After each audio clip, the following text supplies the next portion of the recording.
Bon, en complément de cette matinée, notre troisième orateur, Valentin, qui va nous parler d'informations, de croyances, de prédictions. Et comme d'habitude, voilà, vous pouvez peut-être poser les questions pendant, après, on verra.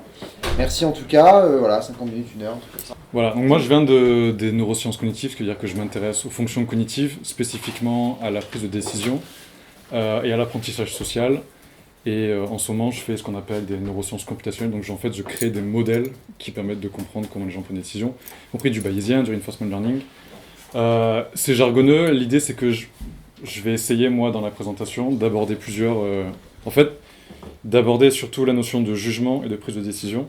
Et je vais passer par différentes étapes. Je vais commencer par expliquer comment est-ce que l'être humain traite les informations. Je vais parler de la métacognition en rentrant vraiment dans comment est-ce que ça se passe au niveau du cerveau, à quoi ça correspond vraiment. Je vais passer par les heuristiques et biais, pas en faisant une liste des biais, plutôt en expliquant d'où est-ce que ça vient, à quoi ça correspond, quand est-ce que les heuristiques sont optimales, parce que parfois c'est plus optimal que du raisonnement. Je vais passer par la désinformation aussi à un moment pour expliquer comment est-ce que j'ai travaillé sur ça, comment est-ce que l'être humain évalue des vraies et des fausses informations. J'ai passé par le bruit aussi. Qu'est-ce qui fait que des fois, quand on cherche à raisonner, il n'y a pas que des biais, il y a aussi du bruit qui nous empêche de formuler du bon raisonnement. Et je termine, en fait, le centre un peu, je pars du principe que quand on raisonne, quand on fait un jugement, en fait, on a un stimulus et on fait une prédiction sur l'état de ce stimulus. Et ensuite, je sais pas, si jamais, par exemple, quelqu'un nous envoie une balle, on estime la trajectoire, et puis au moment où on l'attrape, on a le signal qui nous dit si on a bien fait la prédiction ou pas. Et ce mécanisme-là, pour moi, il sous-tend en fait il sous-tend le traitement de l'information. Donc je vais y aller tranquillement. Si jamais vous avez besoin de m'interrompre pendant les présentations, n'hésitez pas, c'est fait pour ça. Le cours est divisé en 6 parties, mais ça va s'étendre sur les 3 cours, donc si on finit pas aujourd'hui, on continue demain. Voilà. Ok. Donc en gros, au final, j'ai plus besoin de partir sur ça, mais pour moi, j'ai pris ça de l'Académie de Toulouse. Mais je connaissais pas très bien l'esprit critique, mais donc moi, comme je l'ai dit, quand je pense à l'esprit critique, je pense à former des jugements et aux notions de prédiction. Mais ça a été suffisamment exposé, donc je vais attaquer directement avec la question des informations et de comment est-ce que l'individu perçoit le monde. Et en commençant à définir ce que c'est qu'une information. En fait, quand on pense à information, on peut penser à des fake news, mais globalement, quand on est dans une tour de contrôle aérienne, on reçoit des informations qui permettent d'allouer des avions sur le tarmac. Quand on essaie de prédire le réchauffement climatique, on prend des informations très complexes et on forme une prédiction. Météo France, ça reçoit énormément d'informations. En fait, il y a des informations qui peuvent être très basiques et d'autres qui sont très complexes. Et en fait, quelque part, ce qu'on devrait comprendre par information, ça va être les questions d'intensité, de luminosité, de vitesse, de variance d'orientation. C'est ça que le cerveau il saisit, et nous, par-dessus, on rajoute des couches. Et donc, je vais décortiquer un peu au fur et à mesure, comment est-ce que l'être humain traite ces informations. En commençant par un point central, c'est que la pertinence d'une information, c'est déterminé par sa valeur. Des informations qui n'ont aucune valeur. Par exemple, si je prends ça, c'était les trajectoires du réchauffement climatique par le GIEC. On estime à peu près qu'on se situe là, qu'on se situe à peu près 2,5 degrés au-dessus de la référence 1950. C'est ce que je vais appeler la croyance sur le vrai état actuel du monde. On estime que l'état actuel du monde, c'est plus 2,5 degrés par rapport à 1950. Et il y a plusieurs trajectoires vers lesquelles on peut s'orienter, certaines qui sont plus désirables, c'est-à-dire avoir un réchauffement qu'à 1,9 degrés au-dessus de 1950, et d'autres qui sont moins désirables, et a priori on se situe ici. Ce genre d'information est ultra important parce que c'est ce qui va guider les décisions, les politiques publiques. Donc la pertinence d'une information, elle est liée à ce que ça va nous permettre de prendre comme décision plus tard. Donc par exemple, je prends cet exemple-là, c'est une étude qui essaie d'estimer l'impact du réchauffement climatique et qui explique qu'en moyenne, si jamais on ne corrige pas, dans 100 ans, si on fait rien, le PIB par rapport à si on agissait serait 30% inférieur. Information très complexe. Et on a un article du Global Mail qui dit le changement climatique va retirer un tiers de l'économie mondiale.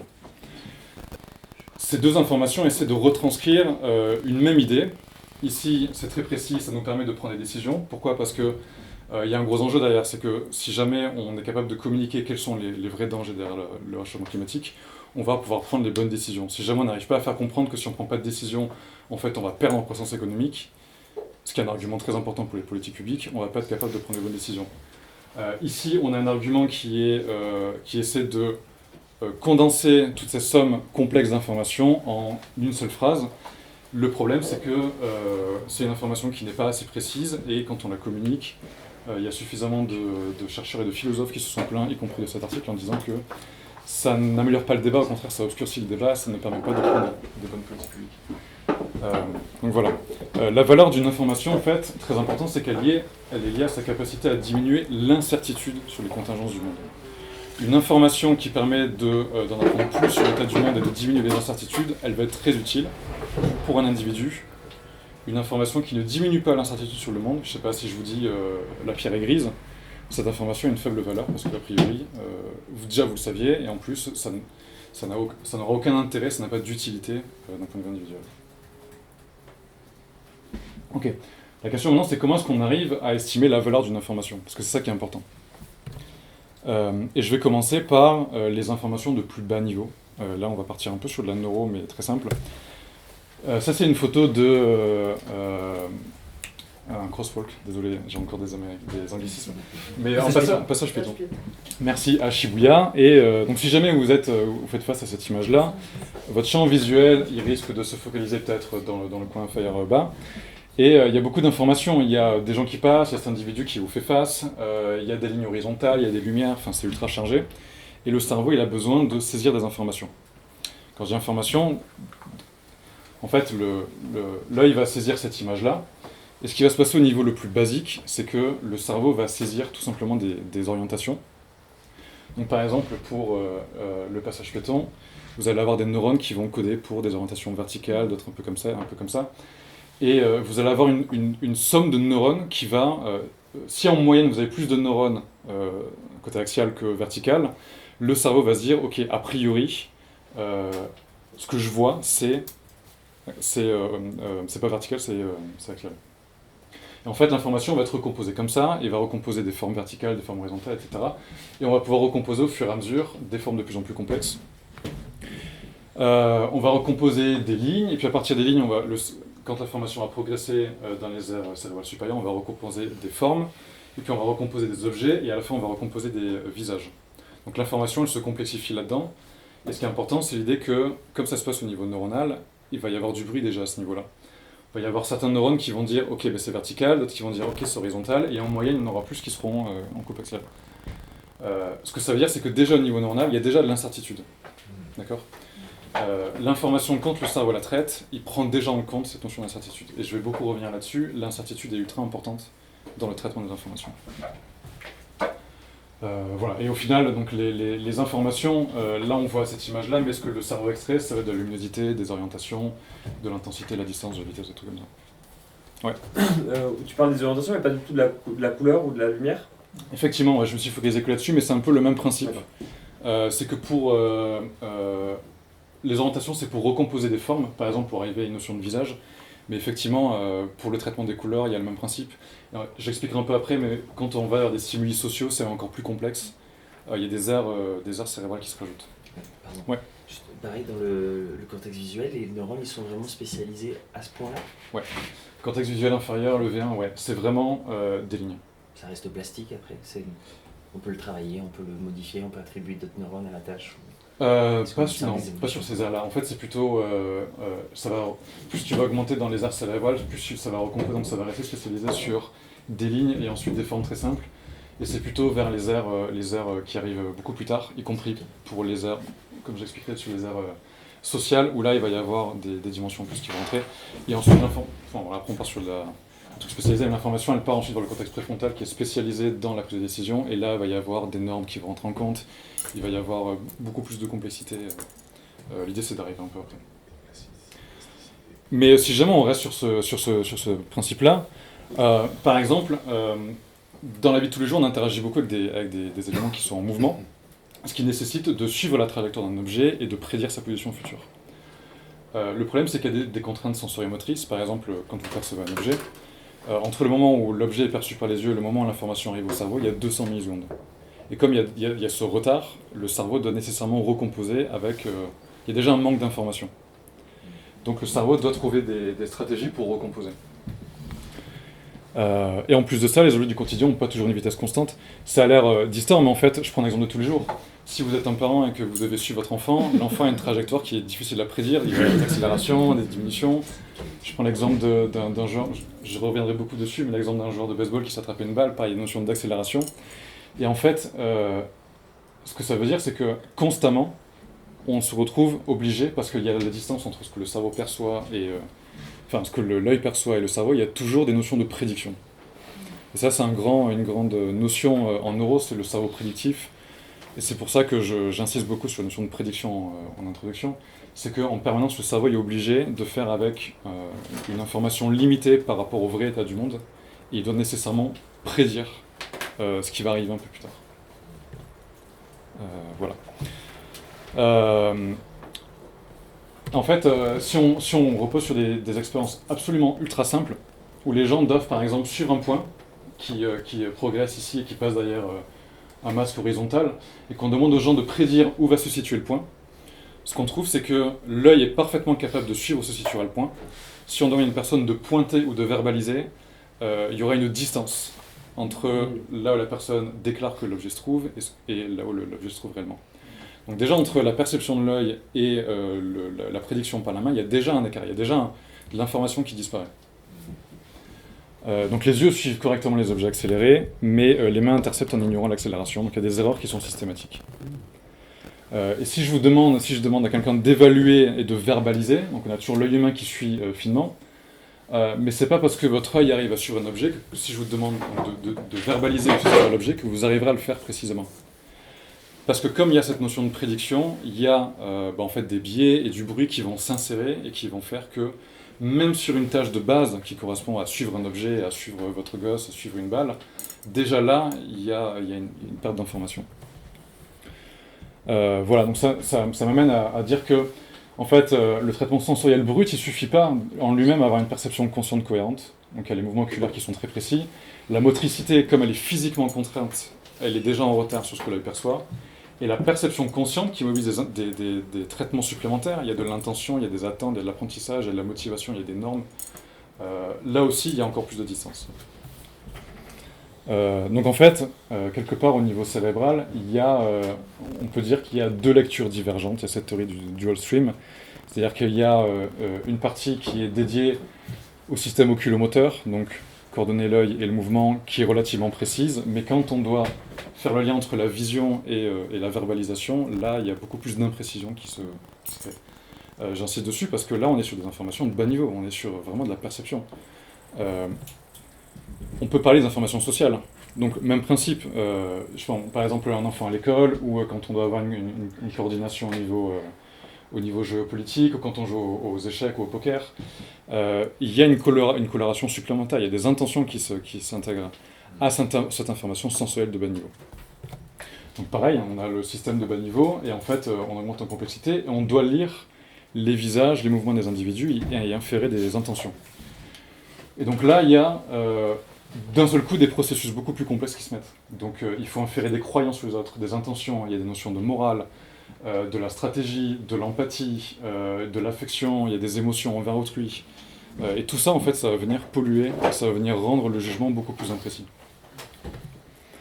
Voilà, donc en fait, dans ce cas, on se retrouve à avoir la perception visuelle de bas niveau, on extrait toujours des lignes horizontales, verticales, etc. Mais on extrait en plus des composantes sociales, et pour interpréter les deux, on est obligé de rajouter des processus cognitifs de haut niveau.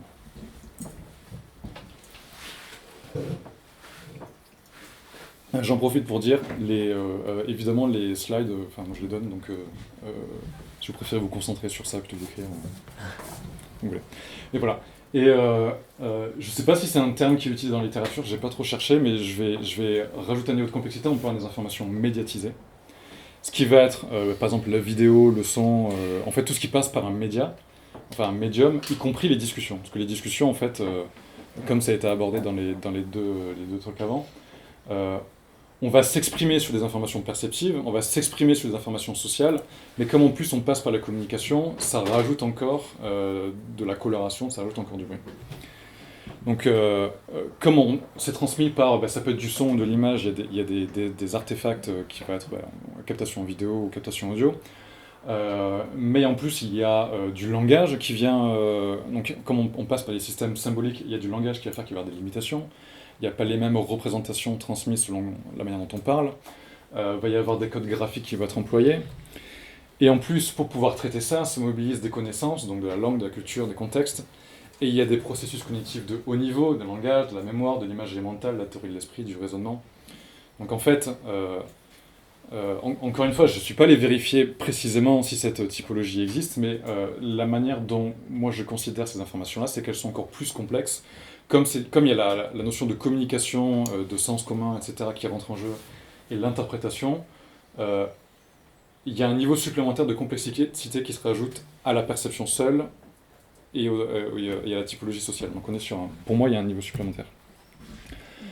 Et d'autant plus que ça nous permet de discuter de réalités qui sont spatialement et temporellement distantes. Donc parler de ce qui s'est passé dans le passé, donc il y a de l'information qui s'est perdue, parler de ce qui va se passer dans le futur, parler de situations hypothétiques, il y a de la coopération des institutions, des normes.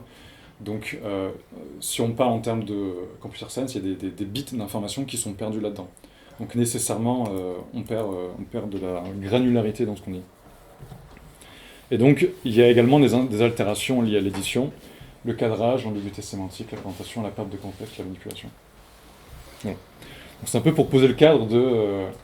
encore une fois, j'insiste, cette typologie n'engage que moi. Et en plus, je n'ai même pas parlé des informations, ces informations externes, mais des informations interoceptives, ce que vous recevez vous-même... les guts. Merci. Je sais plus parler français. Mais voilà, donc en fait, c'était pour dire que on peut imaginer une hiérarchie comme ça, ou si jamais il y a déjà de la perte d'information au niveau sensoriel, on peut imaginer que quand on veut exercer son esprit critique sur des informations complexes, on doit nécessairement faire avec des situations où de l'information est perdue. Voilà. Ce qui nous amène à la deuxième partie, comment est-ce qu'on fait pour estimer ce que j'appelle l'état du monde. Et je vous le cache pas, on l'a déjà évoqué, le monde est extrêmement complexe, d'autant plus aujourd'hui, d'autant plus avec l'IA, d'autant plus avec l'hyperspécialisation, il y a des couches et des couches de niveaux. Et nous, on a besoin de former des croyances sur le monde. C'est-à-dire qu'on a besoin d'estimer le vrai état des choses. La question, c'est comment est-ce qu'on fait. Et pour ça, je vais partir d'un exemple de tâches très simplistes en laboratoire.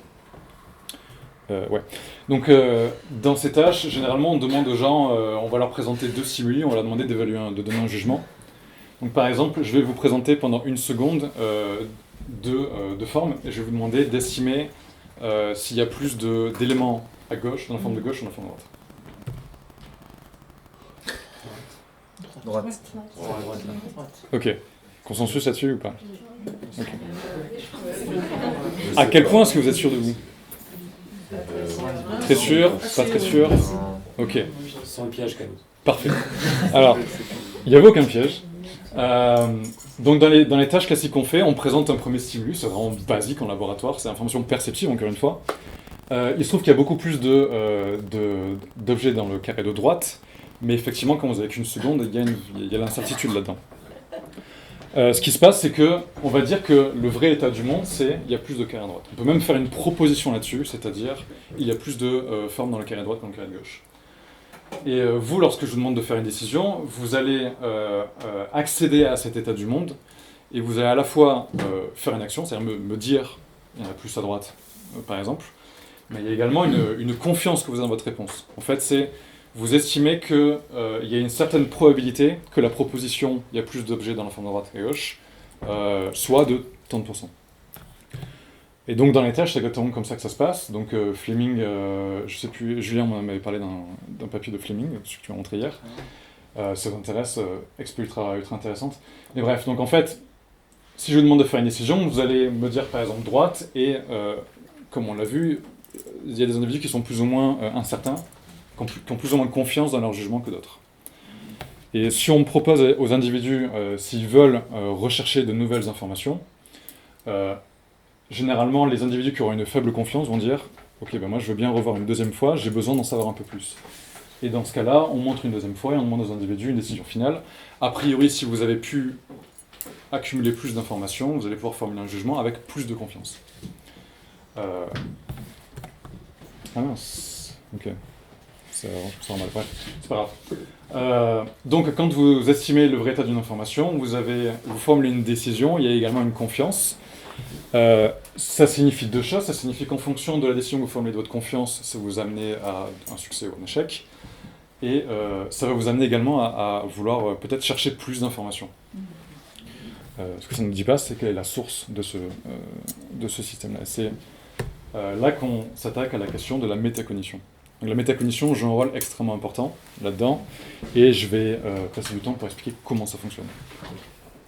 Donc la métacognition, c'est un ensemble de processus que les individus mobilisent pour former des croyances sur leurs propres opérations mentales. D'où la notion de croyance. De confiance.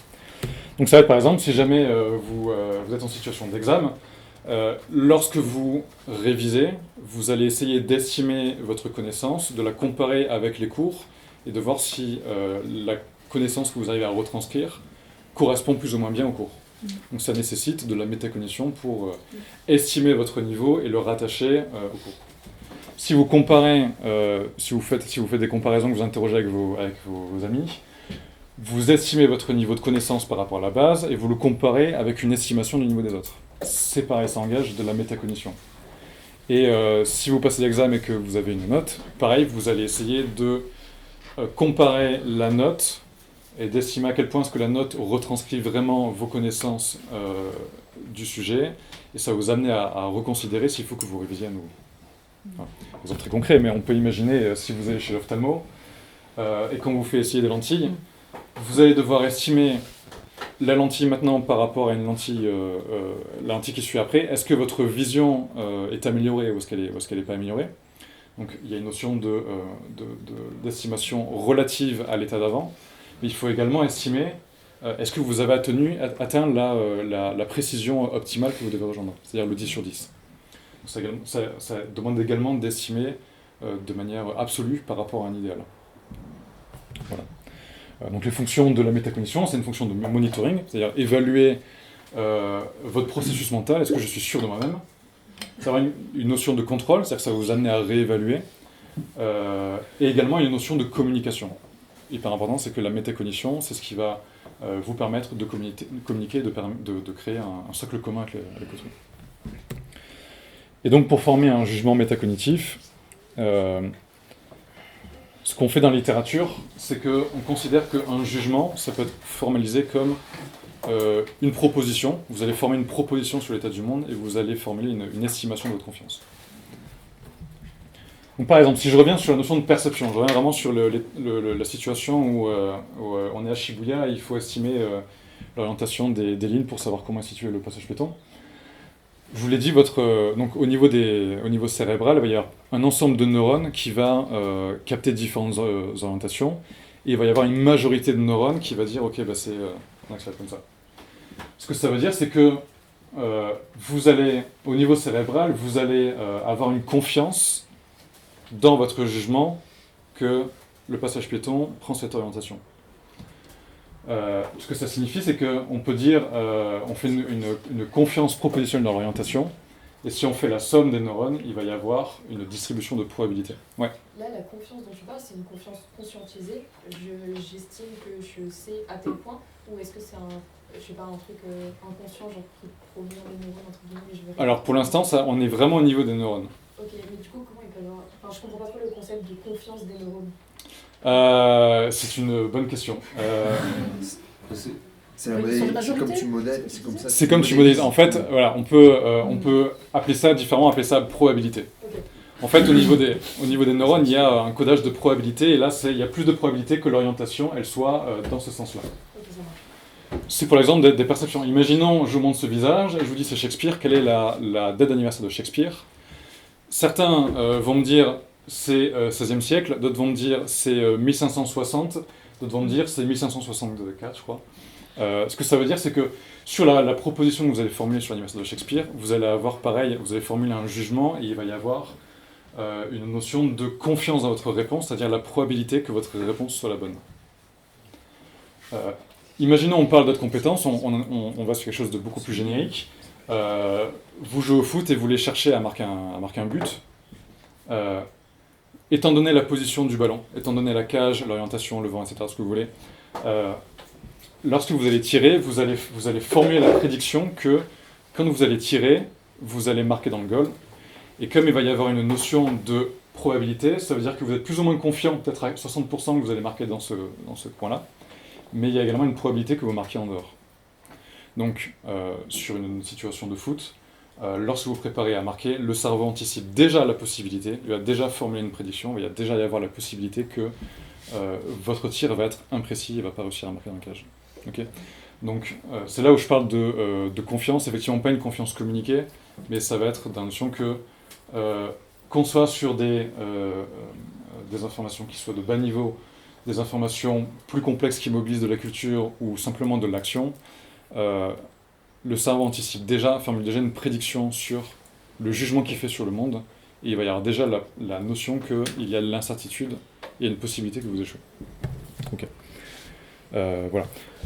Et ça, vous le faites sur des objets que vous avez déjà vus, et vous allez également le faire sur des objets que vous n'avez pas encore vus. Donc il y a une notion rétrospective et prospective. Voilà. Je ne vais pas trop insister là-dessus. Voilà. Il y a une notion très importante, c'est que la métacognition, elle a une certaine précision. Et cette notion-là, je pense que c'est là où on rattache à la question de l'enseignement et d'aider à la pensée critique, c'est que vous allez avoir une estimation de vos propres compétences. Ça ne veut pas dire que cette estimation correspond à vos compétences réelles. Et le problème, il est là. C'est quand il y a une distance entre ce que la métacognition estime, donc quand on prédit nos compétences, et les compétences réelles. Et donc la confiance qu'on se forme sur nos propres compétences, c'est influencé par les modèles les modèles mentaux qu'on se fait sur le monde, sur nous-mêmes, sur notre propre fonctionnement cognitif. Par exemple, peut-être que lorsqu'on marque, on est surconfiant, et on a tendance à réduire, donc quand on prédit l'espace dans lequel la balle ira, on a tendance à le réduire, à le restreindre vers la portion de la cage, parce qu'on se s'y mettre Zidane, alors qu'en fait on est comme moi, on a deux pieds gauche, et il est beaucoup plus probable qu'on marque en dehors de la cage. Mais ça peut être pareil pour Shakespeare. Dans ce cas-là, les modèles mentaux qu'on a de nous-mêmes vont nous amener à, plutôt qu'à dire Shakespeare est né en 1960, il est né au XVIe siècle, et en fait ce qui va se passer, c'est qu'on va étendre la distribution de probabilité sur une notion beaucoup plus large. Une autre conséquence, c'est ce que vous connaissez sûrement comme l'effet Dunning-Kruger, qui a un certain dissensus, mais ça reste quand même assez efficace. On sait que quand on est débutant dans un domaine, on va avoir tendance à être surconfiant. Et puis plus on commence à en apprendre, plus on va passer vers ce qu'on appelle la vallée de l'humilité, c'est-à-dire que on commence à en apprendre un peu plus, on se rend compte qu'en fait le domaine est beaucoup plus vaste, et on est plus capable de calibrer correctement nos estimations, et d'estimer si on est vraiment capable d'estimer le monde. Et quand on devient expert, d'un coup on se rend compte que les individus sont beaucoup plus précis, et ce qu'ils estiment sur leur connaissance correspond à leur connaissance réelle. Donc cette précision métacognitive, la capacité à relier la confiance qu'on a dans nos jugements avec nos compétences réelles, ça dépend de cette capacité à ajuster sa confiance sur les performances. Donc ça nécessite d'avoir des feedbacks et d'être capable honnêtement de comparer ce qu'on a émis comme comportement avec le feedback et de réajuster. Repose également sur cette notion de calibration, c'est-à-dire ne pas être trop ou peu confiant. Alors, le problème se situe généralement ici. Pardon. Ça, c'est une tâche, c'est une expérience où on s'est intéressé seulement à une population. Si jamais quelqu'un est bien calibré, c'est-à-dire que sa métacognition, sa confiance correspond à ses compétences réelles, on trouverait cette barre-là, c'est-à-dire que là, on a demandé à des gens de faire des tests de grammaire ou des tests de raisonnement logique. Si les personnes étaient bien calibrées, leur score réel correspondrait à leur score estimé. C'est-à-dire que si quelqu'un dit « je suis capable de résoudre 16 problèmes », et qu'effectivement cette personne est capable de résoudre 16 problèmes, on pourrait dire que sa métacognition est bien calibrée.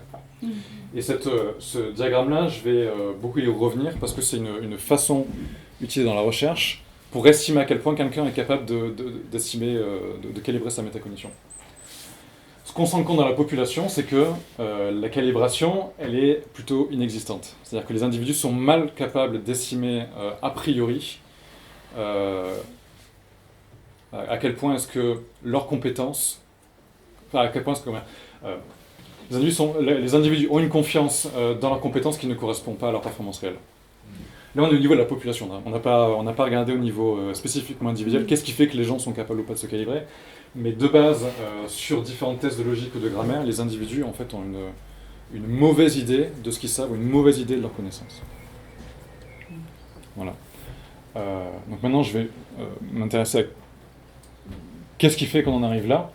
Et il y a un processus très important, c'est utilisé dans la littérature métacognition, c'est l'accumulation d'évidence.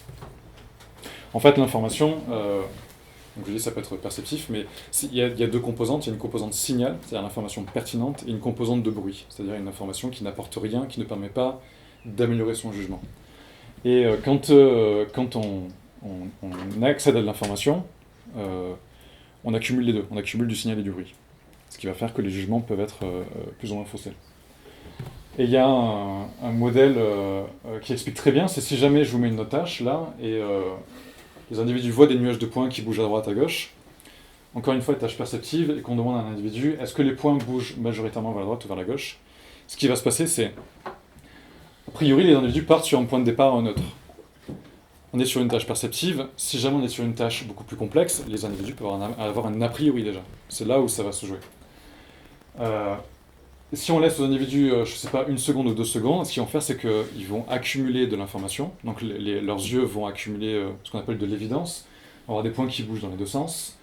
Et ça va leur permettre de se rapprocher de ce qu'on appelle un seuil de décision. Donc, si on demande est-ce que les points bougent vers la droite ou vers la gauche, on laisse 1 seconde, ils voient des points bouger, ils accumulent de l'évidence jusqu'à un moment où ils atteignent un seuil de décision qui est très personnel. Ce seuil de décision, ils vont se dire, ok, à ce moment-là, j'ai accumulé suffisamment d'évidence, je peux formuler une décision. Ce que ça veut dire également, c'est que je reviens sur la notion de probabilité. Attendez, parce que je ne vois pas trop les slides d'après. Ouais. C'est que les individus, à ce moment-là, ils formulent une prédiction. Ils se disent, ok, j'ai un certain niveau de confiance dans le fait que les points vont vers la gauche ou vers la droite. Ils vont se dire, désolé, ils vont estimer une probabilité que les points bougent en majorité vers la gauche ou vers la droite. Donc si jamais on laisse aux individus 1 seconde, comme il y a un temps limité, ils peuvent accumuler des informations que de manière limitée, et nécessairement, ils vont devoir, leur seuil de décision va s'éloigner de la décision optimale, et ils vont nécessairement reposer sur une notion de confiance qui ne va pas correspondre à ce qu'ils peuvent atteindre s'ils avaient plus de temps. Donc, il y a une correspondance entre l'évidence réelle, c'est-à-dire le vrai état du monde, les informations encodées au niveau cérébral, la confiance qu'ils vont formuler, étant donné les contraintes, et la décision finale qu'ils vont dire est-ce que les points bougent vers la gauche ou vers la droite. Et cette correspondance-là, elle n'est pas parfaite. D'accord ? Il y a de l'information qui se perd. J'insiste dessus parce qu'encore une fois, on est sur des processus très bas niveau. On est vraiment sur déterminer s'il y a plus de points qui vont vers la gauche ou vers la droite. Donc voilà, les individus formulent une décision, et en fait, il va y avoir, si on leur demande de formuler un niveau de confiance, en fonction du temps et de s'ils sont capables de traiter efficacement l'information, il va y avoir un niveau de confiance qui va s'éloigner des 100%. Voilà. Et en fait, ce mécanisme-là, c'est celui dont on se sert régulièrement, par exemple, quand on doit attraper son enfant qui court. On essaie de prédire plus ou moins dans quelle direction il va aller, à quelle vitesse, avec les contraintes qu'il y a, contraintes temporelles, parce que l'enfant court, il faut éviter qu'il tombe, et ça va nous amener à prédire, à nous précipiter vers une certaine direction avec toutes ces contraintes-là. Si jamais on demande... Ah oui, voilà. Et... Ouais. Donc la notion de métacognition, c'est qu'une fois qu'on a fait ce jugement et qu'on voit l'enfant, si jamais on s'est trompé de direction et que l'enfant tombe, on va se dire mais non, en fait je le savais, j'avais bien vu que j'avais de l'incertitude et je me doutais bien qu'en fait il y a moyen qu'il parte à droite. Donc la métacognition, elle continue, ce processus d'évaluation continue après avoir vu le stimulus, d'accord ? Et c'est continuellement mis à jour. Voilà. Première implication, c'est que le cerveau... aussi, je traque pas du tout, je sais pas où on en est au niveau du temps, donc n'hésitez pas à m'interrompre. Mais bien. Ok. Une des premières implications, c'est que le cerveau, il intègre différents signaux. Il intègre des informations qui proviennent de sources multiples, ce qui nécessite de pouvoir faire un jugement sur la source, un jugement sur la crédibilité de la source. Également, si on voit une source qui donne des réponses qui sont très variables, ça va nous amener à donner plus ou moins de crédibilité. Donc voilà. S'il y a des gens qui sont à l'aise avec là, c'est pour ça que en théorie de la décision, on utilise beaucoup des modèles bayésiens, c'est parce que ça rend très bien compte de la prise de décision au niveau cérébral. Comme il y a de l'information qui est intégrée, il y a des moyennes qui sont faites, on part du principe que l'individu utilise une logique bayésienne qui va donner une crédibilité à diverses sources d'informations, et qu'en fonction de la crédibilité, il va pondérer les informations. Exemple concret, une tâche qu'il y avait dans mon labo avant, on expose des individus à des phrases, à faire des jugements sur des crimes. Donc un des exemples, ça peut être un individu a été repoussé par sa copine et furieux, il a décidé de la tuer. Et on demande à des individus de faire un jugement et de leur donner une sentence entre, je sais pas, entre peut-être 5 et 20 années de prison. Donc la personne va donner son jugement 15 ans. Ce qui va se passer, c'est donc pour les bayésiens, c'est représenté en termes de distribution de probabilité. La personne fournit un jugement et elle a un certain niveau de confiance. Et si maintenant on l'expose au jugement d'autres membres de la société, ça devient une information sociale qui va être intégrée et qui va modifier les croyances préalables de l'individu. Okay. On peut représenter sous forme de distribution de probabilité. Si jamais on fait le test entre les individus, donc les individus on leur demande de formuler un deuxième jugement après, on se rend compte que les individus intègrent leur première information, leur jugement initial, mais également l'information transmise par les autres juges, et les deux vont donner un deuxième jugement. Donc dans ce cas-là, la personne change, plutôt que de donner 15 ans de prison, elle va avoir tendance à donner 20 ans de prison. Si jamais on a un petit groupe de juges, 5 juges, donc il va y avoir une notion de consensus dans une petite population, ça va donner une certaine crédibilité à cette information. Si on imagine que le groupe est beaucoup plus large, ça donne de suite beaucoup plus de crédibilité à cette source sociale. L'individu va intégrer cette information sociale en lui donnant beaucoup plus de crédibilité. Et ce qu'on retrouve, c'est que lorsqu'on représente de manière bayésienne les jugements de probabilité, on va se rendre compte que ça va vraiment intégrer la distribution de probabilité, la sienne à lui, celle de la source, et ce qu'on obtient correspond à une pondération quasi parfaite entre la confiance qu'il avait dans sa propre réponse et ce qu'il estime, la confiance qu'il attribue au groupe d'individus. C'est valable pour la force des signaux sensoriels, c'est valable pour la cohérence des signaux. Ça veut également dire que la familiarité de la situation et l'historique des performances vont rentrer en compte, ce qui peut expliquer qu'il va y avoir une plus forte distance. Là, on était sur des informations assez basiques, mais quelque part, si on part du principe que quand on parie sur des marchés financiers, quand on joue au poker, quand on a une souris dans un labyrinthe, qu'on doit traverser, qu'on a fait des prédictions sur le changement climatique, que tout ça, c'est une agrégation d'informations, ça veut dire que tous ces processus-là, de accumulation d'évidence, formuler une prédiction, avoir une confiance qu'on attribue, ces processus-là sont valides pour tout type d'information, plus ou moins complexe. Et donc la pression temporelle, c'est-à-dire avoir peu de temps pour répondre, les interactions stratégiques, c'est-à-dire être capable d'interagir avec quelqu'un, de se rendre compte qu'il y a la possibilité que l'autre nous mente, les différentes incitations monétaires, la multimodalité de la situation de groupe, tout ça, ça va créer une pression qui va modifier la confiance qu'on a dans les propositions, et ça va appliquer une pression sur la métacognition. Donc la métacognition, c'est en fait tout ce processus qui est en jeu là. C'est-à-dire que quand on formule un jugement et qu'on formule une confiance, donc il y a toujours une confiance qui est associée à un jugement, cette confiance est mise à jour grâce à des processus métacognitifs. Deuxième conséquence, c'est que ça va également jouer sur la notion de recherche d'information. Donc si on s'intéresse par exemple à la question de la désinformation, le grand problème c'est il y a les théories du complot qui circulent, etc. Mais il y a également la tendance des gens à aller chercher des informations qui vont soit les conformer, donc le biais de confirmation, soit qui vont leur permettre de vérifier. Si jamais les individus formulent une confiance dans leur jugement et qu'il y a une distribution de probabilité, cette incertitude au niveau sensoriel, je vais pas passer sur ça, cette incertitude au niveau sensoriel va les amener à comment dire, créer une probabilité que ces gens aillent rechercher de l'information. Donc la notion de métacognition est très importante parce que selon comment est-ce que vous calibrez votre métacognition, ça va vous amener à estimer que vous avez bien répondu ou mal répondu, ou que lorsque vous faites face au vrai état du monde, c'est-à-dire un feedback, que vous avez bien calibré, que ce feedback est cohérent, et donc à rechercher plus ou moins d'informations. Voilà. Ce que ça veut dire, c'est que lorsque vous avez une faible confiance dans votre jugement, c'est là où ça va augmenter la recherche d'informations, c'est là où ça va vous amener à réviser votre jugement. Théoriquement, le second problème, c'est que, je reviendrai sur la notion plus tard d'incertitude, comme on est dans des situations où on a des informations qui sont complexes, comme on a du bruit qui se rajoute, on a de l'incertitude qui émerge. L'incertitude peut faire que, si vous êtes bien calibré, vous allez être en forte incertitude, vous êtes peu confiant dans votre jugement, ce qui va vous amener à rechercher plus d'informations. Le problème, lorsque la métacognition est mal calibrée, c'est que l'incertitude, ça offre l'opportunité aux motivations d'influencer les croyances.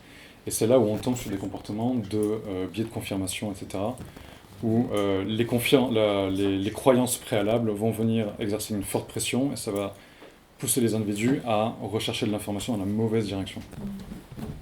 Ok. Bon, voilà. Donc ce qui est important dans la notion de métacognition, c'est la calibration de la confiance. Quand est-ce qu'on est surconfiant, quand est-ce qu'on est sous-confiant.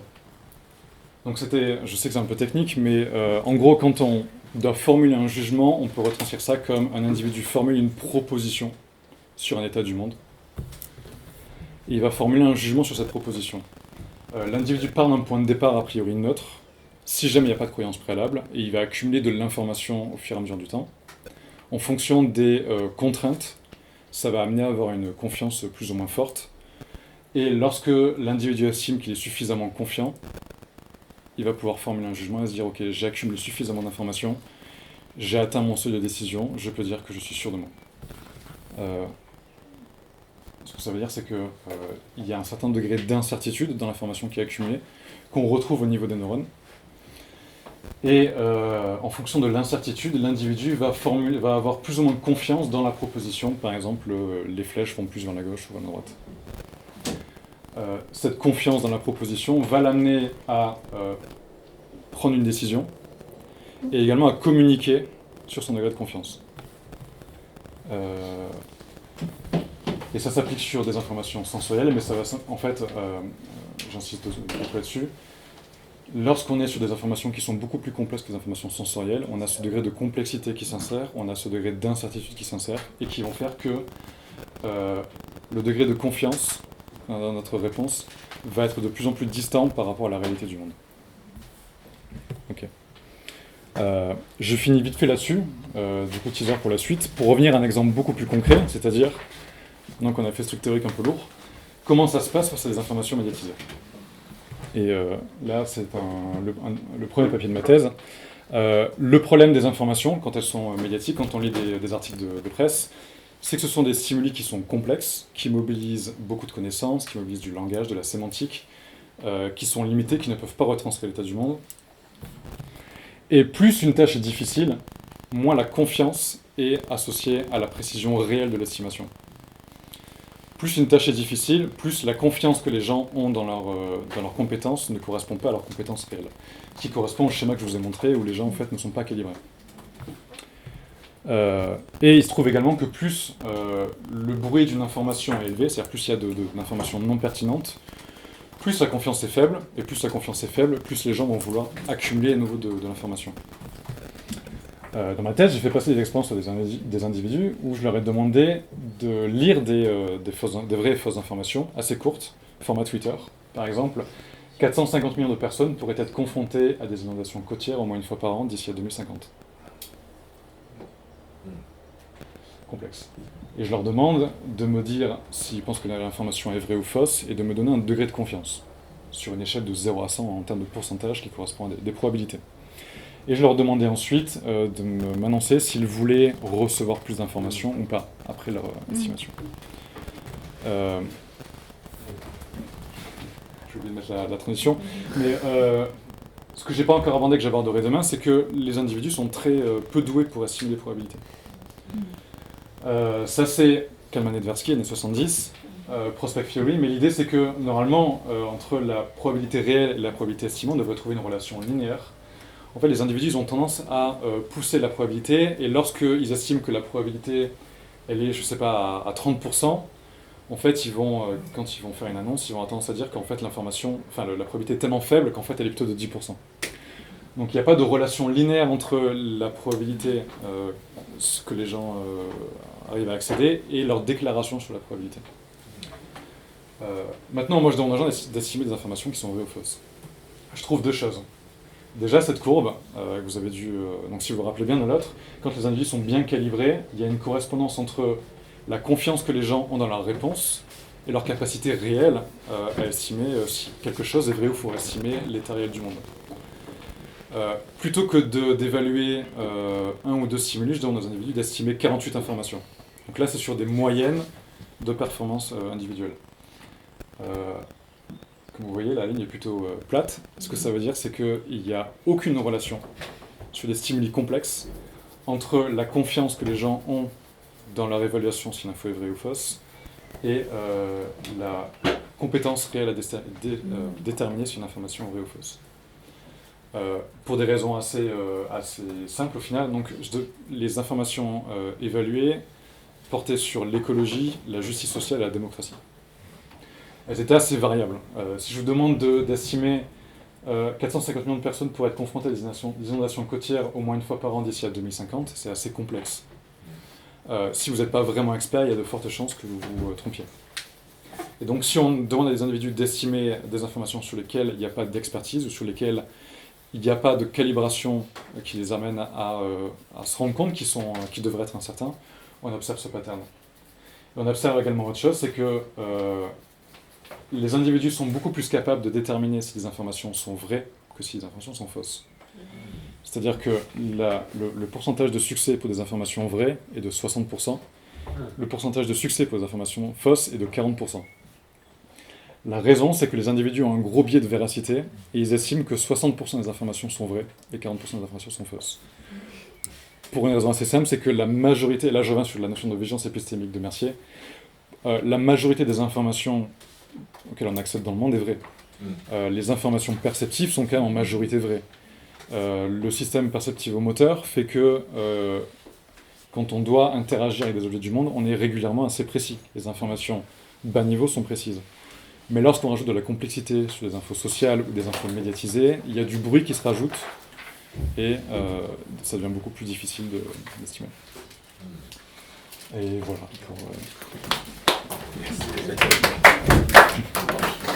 Merci. Merci Valentin. Ouais. Merci. Merci à C'était hyper intéressant et assez complémentaire aussi. On a hâte d'en prendre la suite là, les trois ils ont un peu teasé. Est-ce qu'il y a des questions? Ouais. Est-ce que tu as des infos sur les effets de cadrage? Parce que j'imagine sur le truc de l'impact écologique, j'ai l'impression que intuitivement on pourrait dire ok je suis à peu près sûr que les gens vont subir des inondations. Ouais. Par contre je suis pas trop certaine du nombre.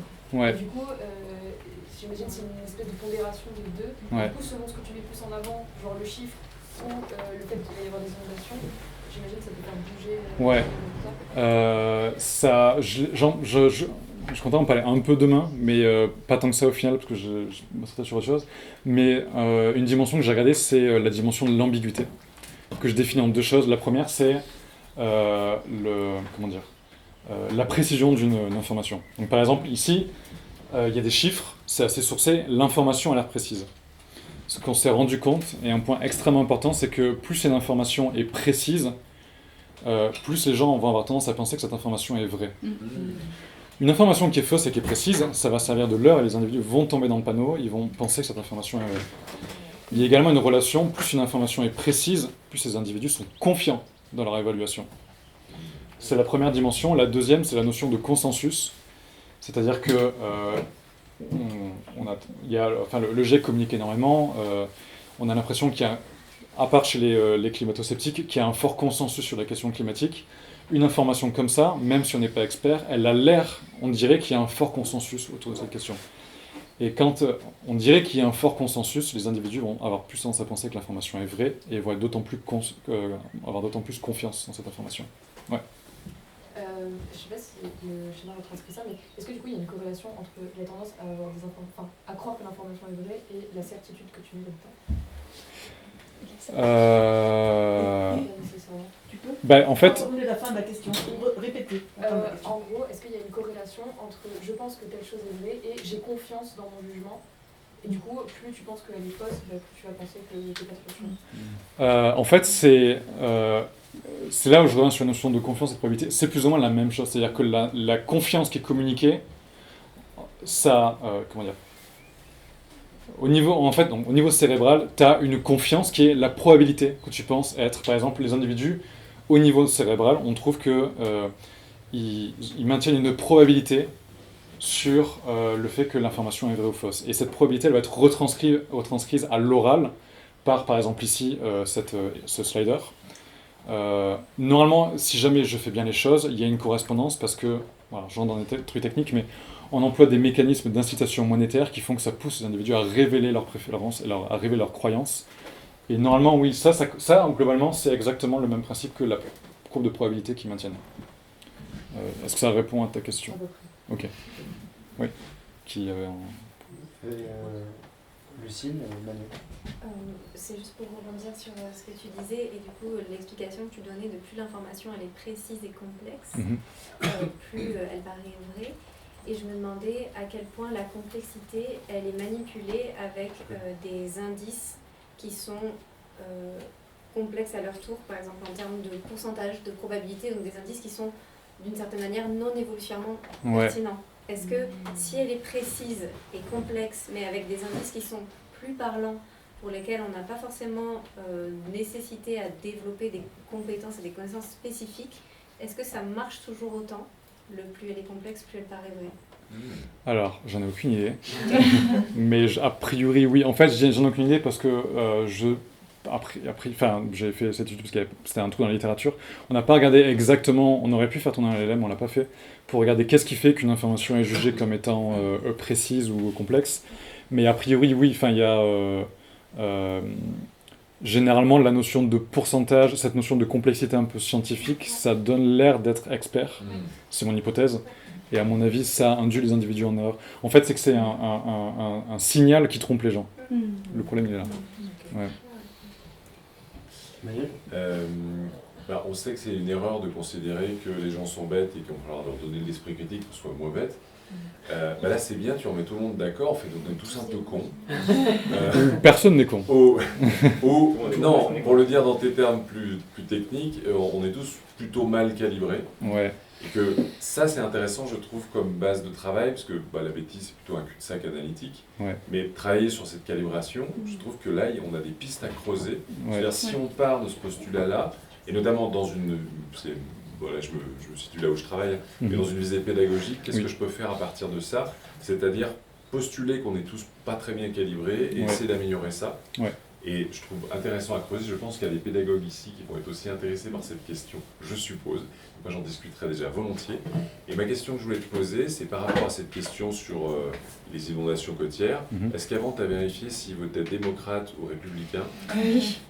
Et là, ce que je veux dire, c'est toute l'influence, notamment sociale et politique et même idéologique qu'il y a derrière. Ouais. J'ai l'impression qu'en fait, le social, dans un sens très multifactoriel, il a l'air très pesant dans ce que ça donne comme résultat. Ouais. Voilà. Que, du coup, il y a une part sociale énorme. Thibaut, c'est pour toi. Parce que la socio, ça compte. Ouais. Très bonne question. Donc, voilà, il y a un gros morceau de ce côté-là. Je vais répondre à la première partie en teasant la suite. Alors, demain, je vais sur le raisonnement et ses limites. Mais en gros, l'idée, c'est de revenir sur la notion d'heuristique et biais.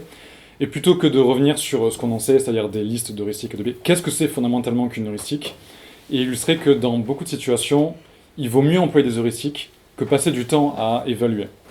Premier point que je développe. Et également, dans le troisième jour, je pars sur la différentes situations où l'individu estime le vrai état du monde en fonction de l'incertitude. Il y a des travaux sur la métacognition, y compris pour l'éducation. Je parlais de Fleming. Fleming a pas mal...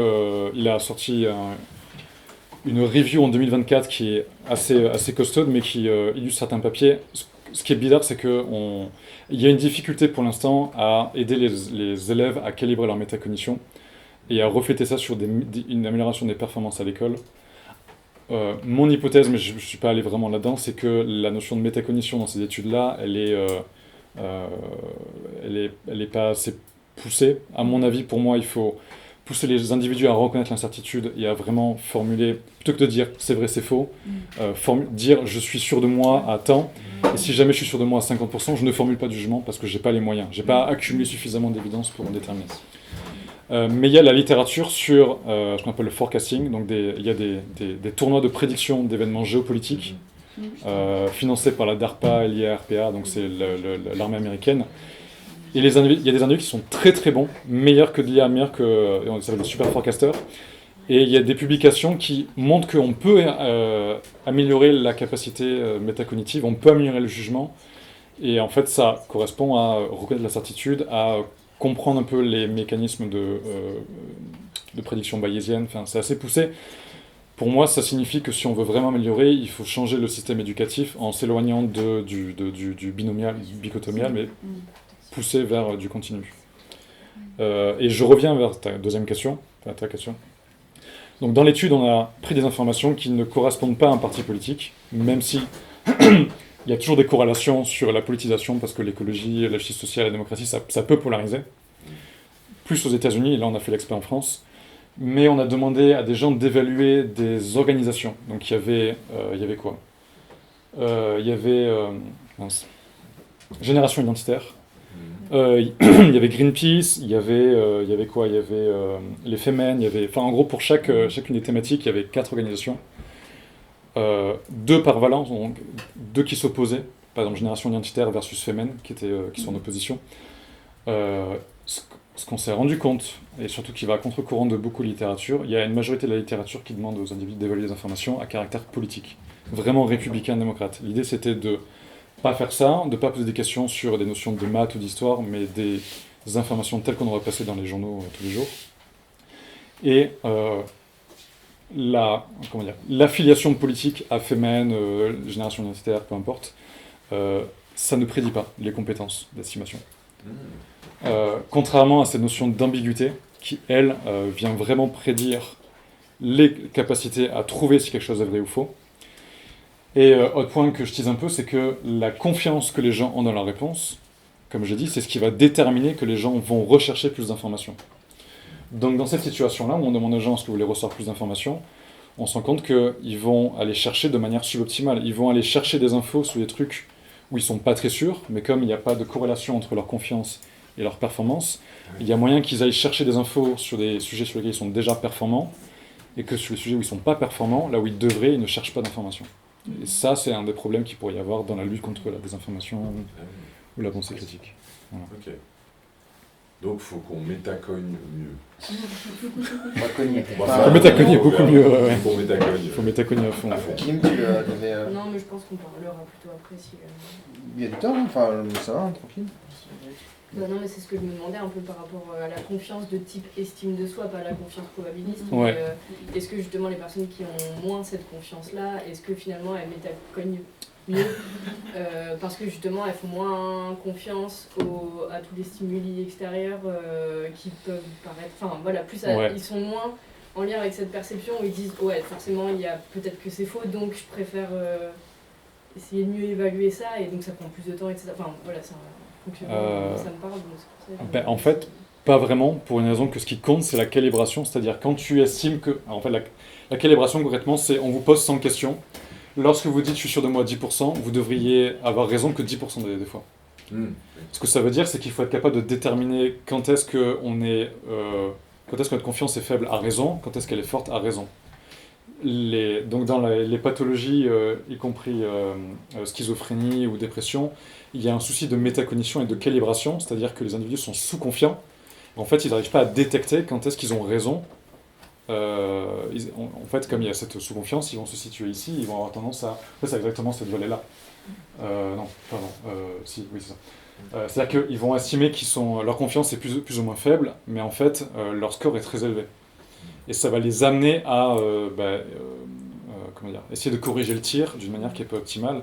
Et parfois, comme une faible confiance va amener à monopoliser des motivations, des croyances, ça peut les amener à mettre à jour leurs connaissances, à mettre à jour leurs croyances d'une manière qui peut les amener dans une mauvaise direction.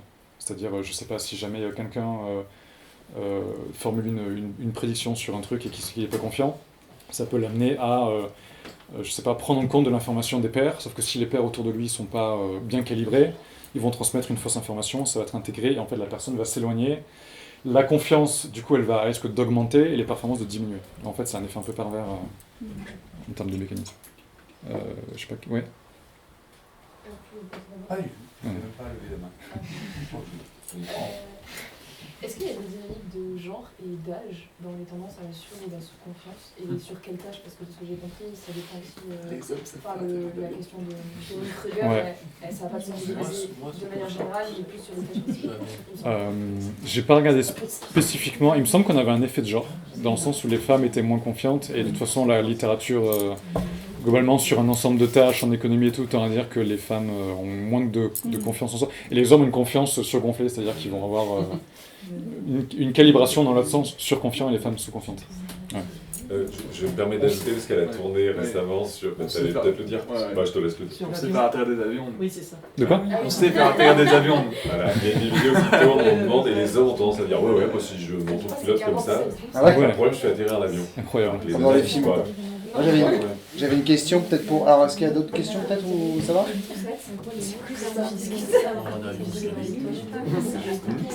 Moi, j'avais une question avant de conclure peut-être. C'est plus une remarque, mais est-ce qu'il y aurait pas, si on prend le truc un peu à contre-pied, est-ce qu'il n'y aurait pas un avantage à être surconfiant? Donc peut-être dans certains cas, parce que ça pousse à l'action dans le sens où quand on doit agir, bah, à un moment donné il faut...